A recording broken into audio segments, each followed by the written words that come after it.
वट सावित्री व्रत के नहाय खाए से लेकर और पारण तक के संपूर्ण महत्वपूर्ण नियम जानेंगे। ठीक है, बीच में हमें क्या क्या करनी है, कौन कौन से कार्य नहीं करनी है, बहुत सारी बातें मैं आपके साथ शेयर करूंगी। ध्यान से वीडियो को सुन लीजिएगा कि आपके द्वारा कोई भी कार्य जो है रह ना जाए, कोई गलती हो ना जाए। तो आपको मालूम है अमावस्या तिथि पर ही वट सावित्री का व्रत करते हैं और एक दिन पहले नहाए खाए होगा 5 जून को। दिन है बुधवार। बुधवार के दिन बाल धोते हैं, लेकिन कुछ लोग बाल नहीं धोते हैं, तो आप अपने हिसाब से आगे पीछे कर लीजिएगा, लेकिन व्रत त्योहार में इतना नहीं लेते हैं। ध्यान से बातों को समझ लीजिएगा। तो आप लोग लहसुन प्याज का सेवन मत कीजिएगा। मसूर की दाल, मूली, बैगन ये सब खाकर कभी भी किसी भी प्रकार के व्रत हमें नहीं रखनी चाहिए। ठीक है, और नॉनवेज तो आप लोगों को बताना ही नहीं है, सभी को मालूम है।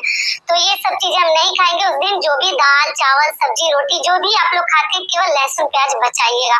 तो नहाए खाए के नियम हो गए। कई लोग नील वगैरह मतलब काटते हैं, तो बुधवार का दिन है, आप लोग शुद्ध होना चाहते हैं तो अपना नाखून वगैरह नील काट कर तैयार हो जाएगा, बाल वगैरह धोकर। तो ये हो गया नहाए खाए के नियम। और नहाए खाए के दिन ही आप लोग रात्रि में सभी सामग्री पूजा के सजा कर रख लीजिएगा। केवल एक चीज मत सजाइएगा, वो क्या है, ऐपन। और बिना ऐपन का पूजा नहीं होता, ऐपन चाहिए, तो वो अगले दिन सुबह आप लोग बनाइएगा। लेकिन बाकी सभी चीजें आप लोग रात्रि में ही सजा कर रख लीजिएगा, जो भी आपके पास है। ज्यादा तामझाम में नहीं पड़नी है। जिस हिसाब से आपके पास सामान जो है चीजें इकट्ठा हो जाती है, वो सभी चीजें आप लोग रख लीजिएगा। और ध्यान रखिएगा चना वगैरह आप लोग भिगो कर रख लीजिएगा, क्योंकि चना जो है ना, काले वाला चना इस पूजा में, इस व्रत में बहुत अधिक महत्वपूर्ण है। तो काले चना आप लोग एक रात पहले ही भिगो कर रख लीजिएगा। ठीक है, उसके बाद से अगले दिन हमें सूर्योदय से पूर्व उठ जानी है। और उठने के बाद देखिए, कोशिश कीजिएगा जितना सुबह उठेंगे उतना ही धूप से पहले आपका कार्य हो जाएगा और आप लोग आराम से सभी कार्य कर सकते हैं। तो सूर्योदय से पूर्व उठकर स्नान ध्यान करके शैम्पू वगैरह करके बाल ना धोए। अमावस्या है और गुरुवार है, दोनों व्रत आप लोग साथ में कर सकती हैं। अगली चीज क्या है कि पैरों में महावर वगैरह आप लोग लगा लीजिएगा और अच्छे से तैयार हो जाइएगा। जो भी श्रृंगार आप लोग से बन पड़ता है, जितना जल्दी हो जाता है कर लीजिएगा। करके और लाल पीली साड़ी हो तो ज्यादा अच्छा रहेगा। आप लोग देख लीजिए, आप लोग पूछे दीदी ब्लू साड़ी है तो क्या पहन सकते हैं, तो देखिए कोई और भी कलर साथ में मिक्स मैच है तो पहन सकती हैं। काला वगैरह अवॉइड कीजिए, डार्क ब्लू हो, केवल ब्लू हो तो नहीं पहननी चाहिए, थोड़ा बहुत और भी कोई कलर हो तो पहन सकते हैं। और सबसे बेस्ट है और सर्वश्रेष्ठ है लाल और पीला हो तो। ठीक है, गुलाबी ये सब कलर पूजा पाठ के लिए ज्यादा बेहतर होता है।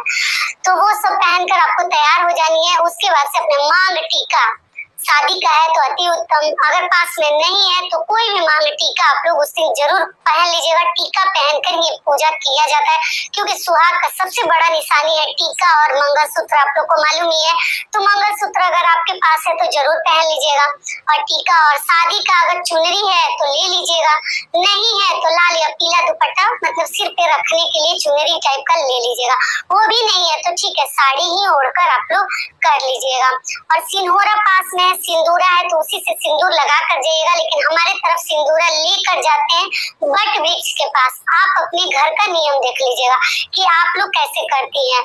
और उसके बाद से लगा कर करके सारी चीजें लेकर इकट्ठा करके बैग में आप लोग भर लीजिएगा। बड़ा सा डाला लेकर अकेले जाना भी मुश्किल है, तो आप लोग देख लीजिएगा जिस विधि से भी आप जाती हैं तो आप लोग जा सकती हैं। जल वगैरह ले लीजिएगा और लेकर फिर हम वट वृक्ष के पास जाएंगे। या घर में करना है तो घर में थोड़ा ठीक है, आप लोग भीड़ का तो चिंता नहीं है ना, तो आप लोग कभी भी कर सकते हैं, लेकिन बहुत लेट मत कीजिएगा। शुभ मुहूर्त जो है ना, वो सुबह में ही किसी चीज का होता है। ब्रह्म मुहूर्त अपने में सर्वश्रेष्ठ होता है शुभ मुहूर्त के लिए, पूजा पाठ के लिए। तो आप सुबह में ही जितना जल्दी आप तैयार हो जाइएगा, जितना जल्दी पूजा कर लीजिएगा, उतनी जल्दी आप अपने व्रत जो है खोल सकते हैं। मतलब कुछ मीठा खाकर, कोई फल फ्रूट खाकर या जल ग्रहण कर सकती हैं। एकदम इजीली आप लोग का हो जाएगा और भीड़ भी नहीं रहेगा। ठीक है, ऐसे पूजा करके दिखाई। और इससे पहले दोस्तों आप सभी से एक छोटी सी रिक्वेस्ट, अगर वीडियो पसंद आता है तो चैनल को पक्का सब्सक्राइब कर दीजिएगा और वीडियो को लाइक कर दीजिएगा, क्योंकि आपके एक लाइक से हमें बहुत अधिक हिम्मत और प्रेरणा मिलती है। तो जरूर कीजिएगा। तो चलिए अब आगे जान लेते हैं। तो पूजा हमारा हो गया। पूजा करके जब हम वापस आएंगे वहां पे कलावा वगैरह चढ़ा दीजिएगा। देखिए कई लोग हैं गौरी गणेश बनाकर भी पूजा करते हैं और कई लोग हैं डायरेक्ट सावित्री माता को और सत्यवान जी के नाम से हम पूजा पाठ कर लेते हैं। तो आप देख लीजिएगा, अगर आपके यहाँ गौरी गणेश बनाकर पूजा किया जाता है तो आप उस विधि से भी पूजा कर लीजिएगा। कई लोग कलश रख के पूजा करते हैं, घर में कलश रखते हैं, तो आप अपने हिसाब से देख लीजिएगा। देखिए हमारे तरफ कलश भी हम लोग नहीं रखते हैं और गौरी गणेश जी के नाम से वहाँ पूजा चढ़ा देते हैं, बनाते नहीं है, क्योंकि ना फिर छोड़ के आए कि लेके आए इस डाउट में। पहले जमाने के लोग ऐसे नहीं करते थे तो हम लोग भी नहीं करते, केवल सावित्री माता की प्रतिमा बनाते हैं पेड़ के ऊपर और वही हम पूजा पाठ करते हैं और गणेश जी के नाम से पुष्प वगैरह हम चढ़ा देते हैं गौरी माता के नाम से। ठीक है, तो इस विधि से भी आप लोग कर सकते हैं। आप लोग पूछे दीदी कलश कब हटाएं, तो देखिए कलश रखिएगा तब तो कुछ देर आपको वहां रहनी पड़ेगी, क्योंकि कलश रख के तुरंत हमें नहीं हटानी चाहिए। घर में भी अगर आप लोग कलश रखते हैं तो आप लोग ध्यान रखिएगा कुछ देर के बाद ही कलश हटाइएगा। जैसे सुबह पूजा करते हैं तो शाम को हटाइएगा, इतना जल्दी नहीं हटाते। और वहां तो मजबूरी है तो भी आपको आधा घंटा 1 घंटा रुक कर ही कलश लेकर आनी चाहिए, जल्दी नहीं आनी चाहिए। हम लोग तो मतलब कलश रखते ही नहीं है। अगली चीज क्या है कि वहां से आने के बाद पूजा पाठ करके जो दान वाली चीजें है वही पंडित जी है तो दान कर दीजिए, नहीं है तो घर लेकर आइए। उसी दिन जरूरी नहीं है, अगले दिन भी आप लोग दान कर सकते हैं। कथा वहां भी सुन सकती है, अगर कोई सुनाने वाला है तो ग्रुप में, नहीं सुनाने वाला है तो घर में भी आकर अपने पति से भी कथा सुन सकती है या खुद भी आप लोग पढ़ सकती है। ठीक है, और जो भी सुहाग की चीजें आप चढ़ाती हैं कुछ वहाँ छोड़ मतलब ब्राह्मण के लिए घर में आकर निकाल दीजिए या वही दे दीजिए और उसमें से 2-4 चीजें अपने लिए भी जरूर रख लीजिए। सिंदूरा सिंदूरा नहीं है तो नया पैकेट ले लीजिएगा, कई बार समझा चुकी हूँ, और उसी से पूजा पाठ कर लीजिएगा, फेरी लगा लीजिएगा। 5, 7, 11, 21 जितना 108 का नियम है।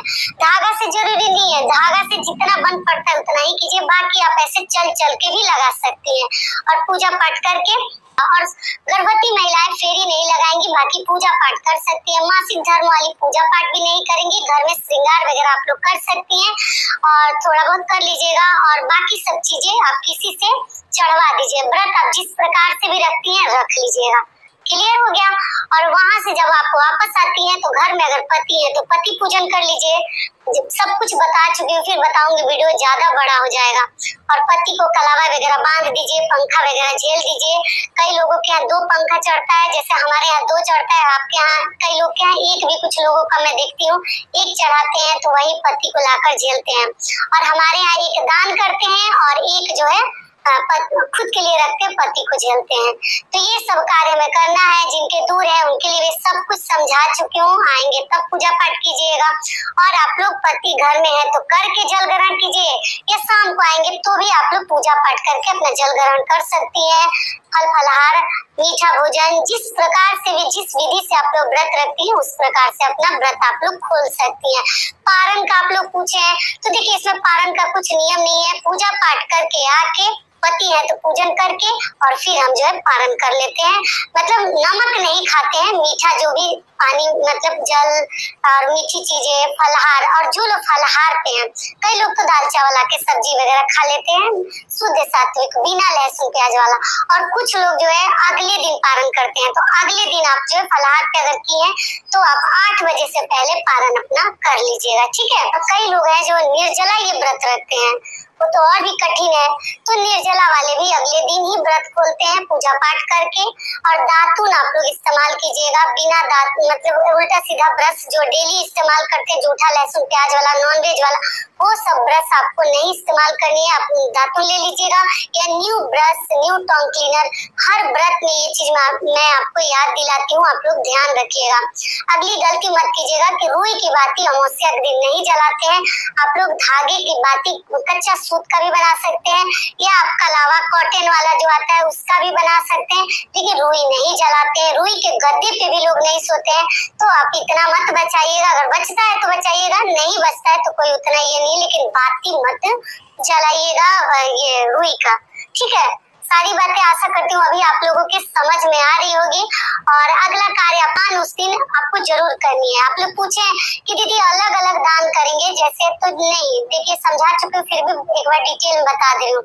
जो भी दान कीजिएगा ना, एक ही जगह पंखे पर रख के दान किया जाता है। आपके यहाँ कैसे किया जाता है आप लोग देख लीजिए। हम लोग तो पंखे पर रख के दान करते हैं और दान करके कुछ उसमें से ब्राह्मण को दे देते हैं और कोई कुछ चीजें खुद के लिए, आप साड़ी भी चढ़ा सकते हैं, सूट पीस भी चढ़ा सकती हैं और भी चीजें। और पति के लिए जो है बनियान वगैरह जरूर चढ़ा दीजिएगा, रुमाल, टी शर्ट, शर्ट, पैंट, जो चाहे आप लोग कुछ उनके नाम पर भी चढ़ा सकती हैं। और आप लोग जो अपनी चीजें खाने से पहले जो भी वहां से प्रसाद लेकर आई हैं वो मुख में डाल लीजिएगा, जैसे चना है या और भी कोई मतलब फल फ्रूट है, खाकर और तब जो है आपको व्रत खोलनी चाहिए। कई लोग जैसे उसके कोपले खाते हैं, तो आप अपने घर का नियम पालन के समय जरूर देख लीजिएगा क्या खाकर आप लोग खोलते हैं, या प्रसाद खाकर भी खोल सकते हैं। सारी